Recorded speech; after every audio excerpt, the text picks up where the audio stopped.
तो अब हमारा टॉपिक है ग्राफिकल रिप्रेजेंटेशन ऑफ मोशन।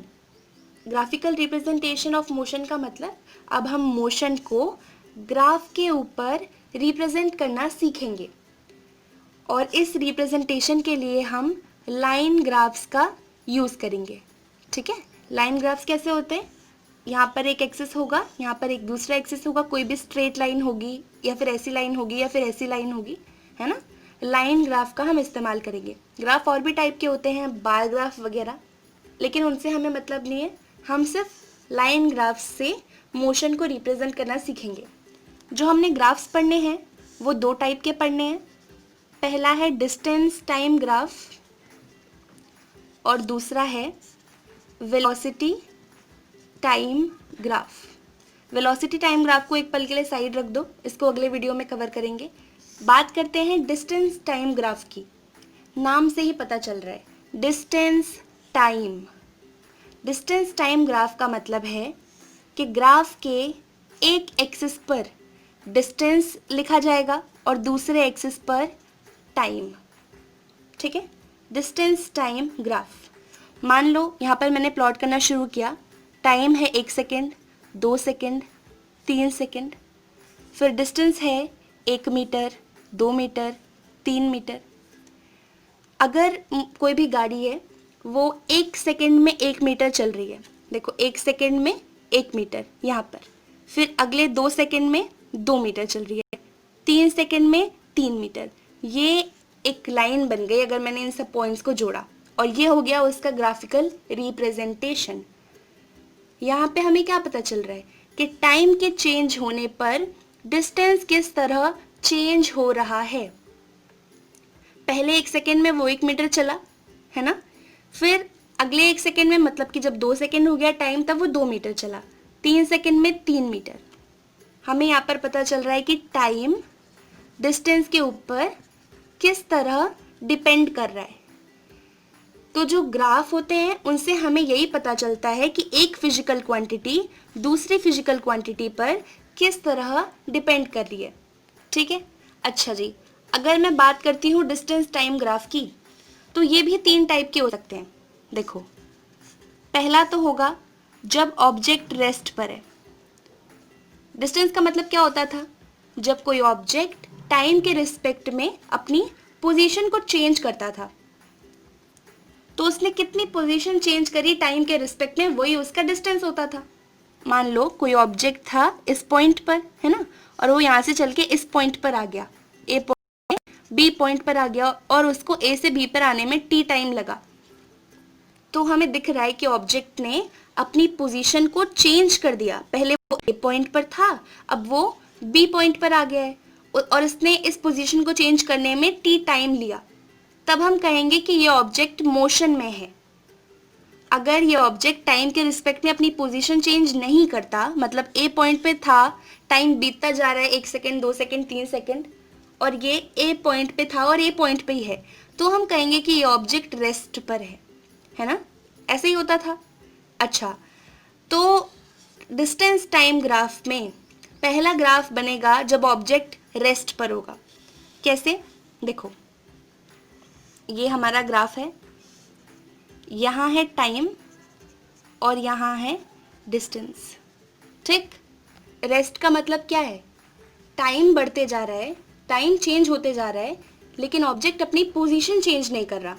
मान लो वो यहाँ पर था, ठीक है, और टाइम 1 सेकेंड, 2 सेकेंड, 3 सेकेंड बढ़ते जा रहा है, लेकिन वो अपनी पोजीशन चेंज नहीं कर रहा। वो यहाँ पर था और वो यहीं पर है, वो ऐसे ही चलते जाएगा। यहाँ पर टाइम चेंज होते जा रहा है, लेकिन distance is not changing, this thing is not changing, this is constant, है ना। एक्स एक्सिस, ये एक्स एक्सिस है, ये वाई एक्सिस है, ये तो आप जानते हैं, ग्राफ इतना तो आप समझते हैं। तो एक्स एक्सिस के ये लाइन पैरेलल पैरेलल जाती जाएगी, which means that object is not changing its position with respect to time. मतलब जब भी आपको ऐसा वाला ग्राफ दिख जाए तो इसका मतलब है कि ऑब्जेक्ट रेस्ट पर है। देखो, अब डिस्टेंस टाइम ग्राफ को हम 3 केस में ड्रॉ कर सकते हैं। ठीक है, पहला केस तो वो जब ऑब्जेक्ट रेस्ट पर है। रेस्ट पर मतलब टाइम बीतता जा रहा है लेकिन वो अपनी पोजीशन चेंज नहीं कर रहा टाइम के रिस्पेक्ट में। अगर वो पहले ए पॉइंट पर था तो 10 सेकंड बाद भी वो ए पॉइंट पर ही है, 20 सेकंड बाद भी वो ए पॉइंट पर ही है। टाइम बीतता जा रहा है लेकिन वो अपनी पोजीशन चेंज नहीं कर रहा, मतलब वो रेस्ट पर है।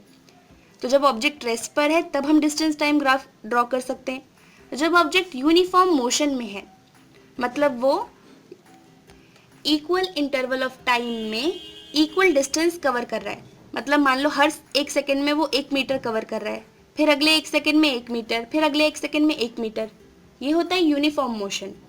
तो यूनिफॉर्म मोशन में जब ऑब्जेक्ट है तब भी हम डिस्टेंस टाइम ग्राफ ड्रॉ कर सकते हैं।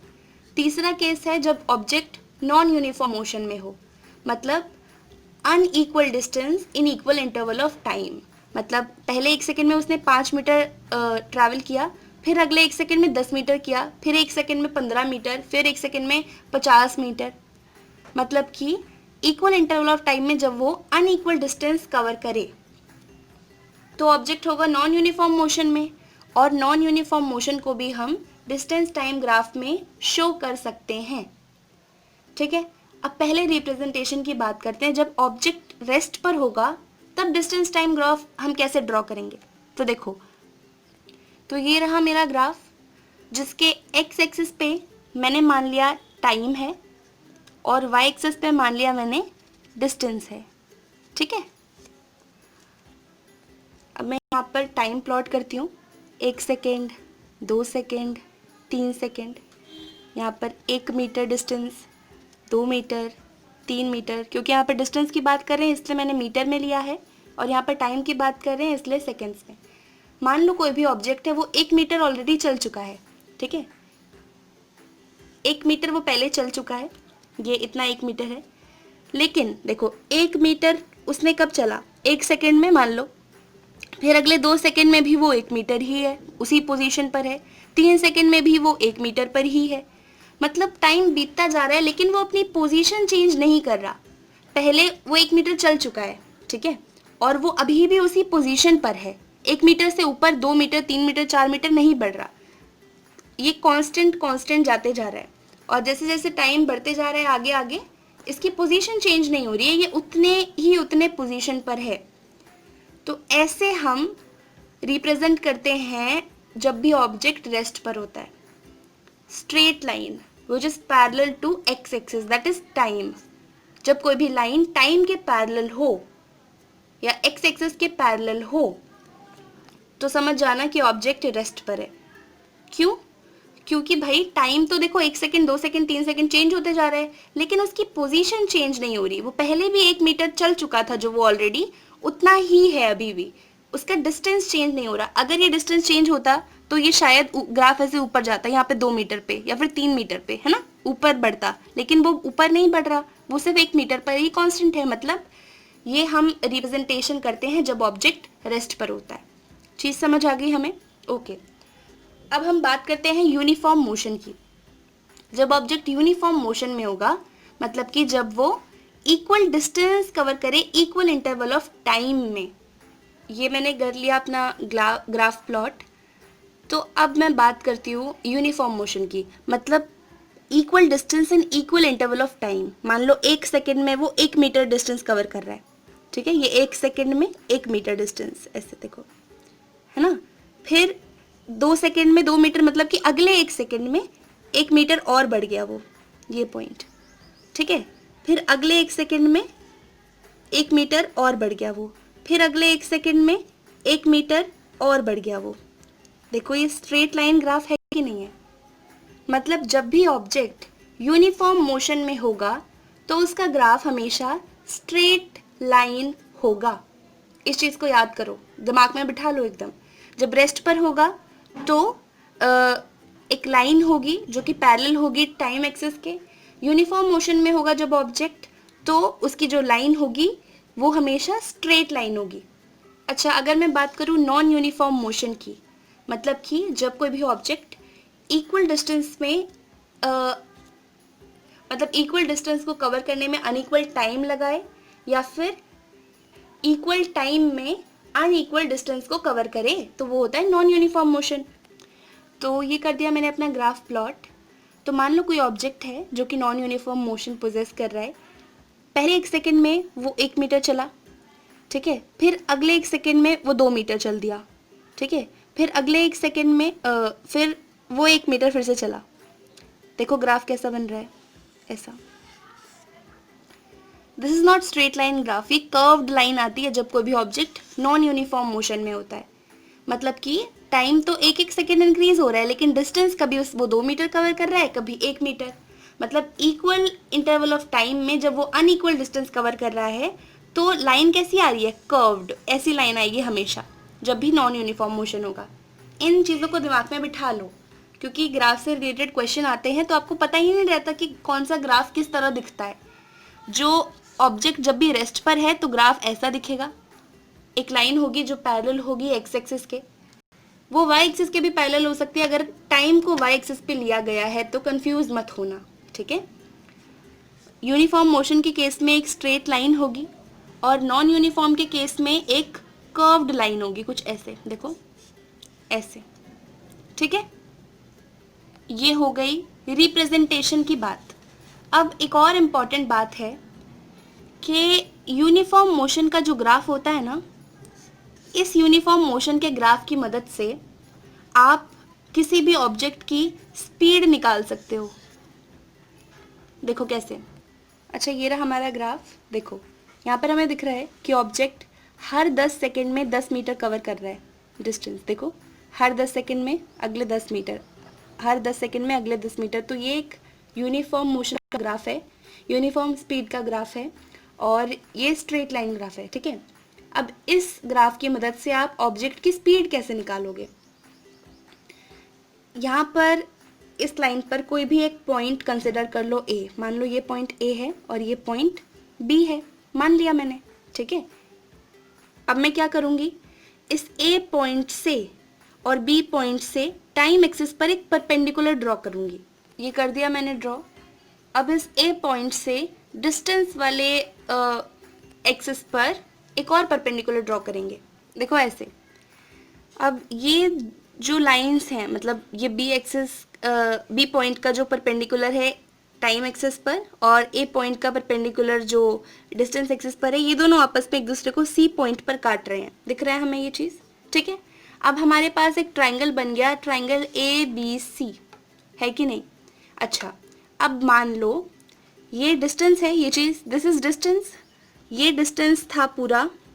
डिस्टेंस को हम एस से रिप्रेजेंट करते हैं, तो मान लो ये S1 था, ये पूरा डिस्टेंस S1 है, और इतना ये जो छोटा डिस्टेंस है ये S2 है, मान लो, ठीक है। टाइम एक्सेस की बात करूं तो इस पूरे टाइम को मान लो T1 था, और ये जो थोड़ा टाइम है इसको मान लो T2 था। तो इस हिसाब से अगर मैं इस BC की बात करूं तो BC कितना आएगा, S1 ये पूरा माइनस S2। अगर इस पूरे डिस्टेंस में से मैं इतना सा माइनस कर दूं तो यही तो बचेगा। तो BC को हम कैसे लिख सकते हैं, S1 माइनस S2।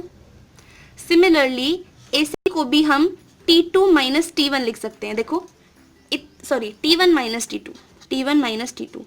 इतना पूरा T1 था, इतने पूरे T1 में से मैंने T2 हटा दिया तो इतना ही तो बचा, ये AC। देखो ये डिस्टेंस इसके बराबर तो होगा ऑब्वियसली, तो AC को हम कैसे लिख सकते हैं कि T1 माइनस T2, ठीक। अच्छा, हमें दिख रहा है यहाँ पर ऑब्जेक्ट A पॉइंट से B पॉइंट तक गया था, उसने इतना डिस्टेंस कवर किया इतने टाइम में। तो ये स्पीड हम ऐसे लिख सकते हैं, speed is equal to distance which is S1 minus S2 upon time which is T1 minus T2। भाई ऑब्जेक्ट ए पॉइंट से बी पॉइंट तक ही गया था, हमें इसकी स्पीड निकालनी थी। स्पीड क्या होगी, डिस्टेंस अपॉन ये जो टाइम था हमारा, टाइम, मैंने वही तो लिखा है। ऐसे हम किसी भी ग्राफ से उसकी स्पीड निकाल सकते हैं। अगर डिस्टेंस टाइम ग्राफ गिवन है तो हम स्पीड कैलकुलेट कर सकते हैं। अब यहाँ पर ध्यान से देखो, ये जो डिस्टेंस है हमें दिख रहा है, ये इतना पूरा 50 मीटर्स था, ये जो इतना डिस्टेंस था ये 30 था, तो S1 माइनस S2 इतना, ये कितना होगा 20 मीटर्स डिस्टेंस। और ऐसे ही सिमिलरली ये टाइम होगा 20 सेकेंड्स, 50 माइनस 30 20 सेकेंड्स। तो ये क्या होगा, ये ए बी है स्पीड। तो speed is equal to distance which is 20 metre, है ना, upon time which was 20 seconds. तो आप इसकी स्पीड कैलकुलेट कर सकते हो जो आई 1 मीटर पर सेकेंड। ठीक है, स्पीड भी कैलकुलेट कर सकते हो, वेलोसिटी भी कैलकुलेट कर सकते हो। हमें पता है क्योंकि वेलोसिटी और स्पीड सेम बात होती है। अगर कोई भी ऑब्जेक्ट स्ट्रेट लाइन में ट्रैवल कर रहा है तो, वो डायरेक्शन चेंज नहीं कर रहा है तो, चीज़ हमें समझ आ गई। हमें पता चल गया कि डिस्टेंस टाइम ग्राफ से हम वेलोसिटी या स्पीड को कैसे कैलकुलेट करते हैं। बस इतनी सी चीज़ हमें सीखनी थी। यही चीज़ हमारे आगे काम आएगी जब हम इक्वेशन ऑफ मोशन, जो 3 इक्वेशन थी ना, v is equal to u plus a t, s is equal to u t plus half a t square और v square minus u square is equal to 2as, इन तीनों equation को graph की मदद से ही solve करेंगे, तब उसमें ये चीज़ें काम आएंगी। तो आगे आने वाले वीडियोस में हम पढ़ेंगे वेलोसिटी टाइम ग्राफ, उसके बाद हम इक्वेशन ऑफ मोशन को डिराइव करना सीखेंगे। तो अगर आपको चीज़ें समझ आई हों तो इस वीडियो को एक लाइक कर दें, चैनल को सब्सक्राइब कर लें और बेल आइकन दबाना ना भूलें, ताकि आने वाली जो भी वीडियोस हैं उनकी अपडेट आप तक पहुंचती रहे। तो आपसे मिलते हैं हम आगे आने वाले वीडियोस में इस चैप्टर को ख़त्म करने के लिए। तो तब तक के लिए bye bye, take care, have a great day. कोई भी डाउट आता है उसे कमेंट सेक्शन में ज़रूर पूछें, आपको आपका रिप्लाई ज़रूर मिलेगा। Okay, bye bye, take care.